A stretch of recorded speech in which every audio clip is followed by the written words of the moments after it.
শ্রদ্ধা যখন অভয়ের সাথে বাইরে বের হয় তখন অভয় তাকে কিছু খেতে দেয়, কিন্তু শ্রদ্ধা খায় না। সে আমার মতো।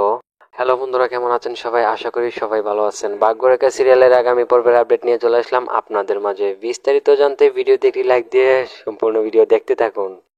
অভয়ের মা রাগ করে আছে, কিছুতেই ফিরবে না, কিন্তু শ্রদ্ধা তার কথা শুনে না, বাসার দিকে রওনা দেয়। এদিকে বাসার অভয়ের বাবা আর কাকু মিলে অভয়ের মাকে ভাত খাওয়ানোর চেষ্টা করে, কিছুতেই খেতে চায় না। তখন শ্রদ্ধা এসে, আপনারা থাকুন, আমি দেখতেছি। তারপর দেখা যায় যে শাশুড়ি তাকে বলে, তুমি ওয়াদা করো এই বাসা এই জীবন অভয় ছেড়ে চলে যাবে, কারণ তুমি মা হতে পারবে না, আর আমি তোমার ছেলে ও বংশের রক্ষা করতে চাই।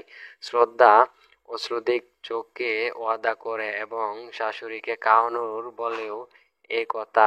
যেই না সেই রাতে অভয় ঘুমিয়ে পড়া শ্রদ্ধা চুপি চুপি বেরিয়ে যায় শাশুড়িকে প্রমাণ করতে গেলে। সে সেখানে বলতে থাকে যে তুমি চলে যাও, বেরিয়ে এসো। শ্রদ্ধা পুরনো স্মৃতি ভাবতে থাকে আর কাঁদতে থাকে। হঠাৎ করে পায়েল এসে তার কাপড় ছুঁড়ে ফেলে দেয়, বলে এই বাড়ি কিছুদিন পর শুধু পায়েলের নামে চলবে, তোর কোনো অস্তিত্ব থাকবে না। শ্রদ্ধা মনে মনে ভাবে, তাহলে কি আমি এবার একা হয়ে যাব?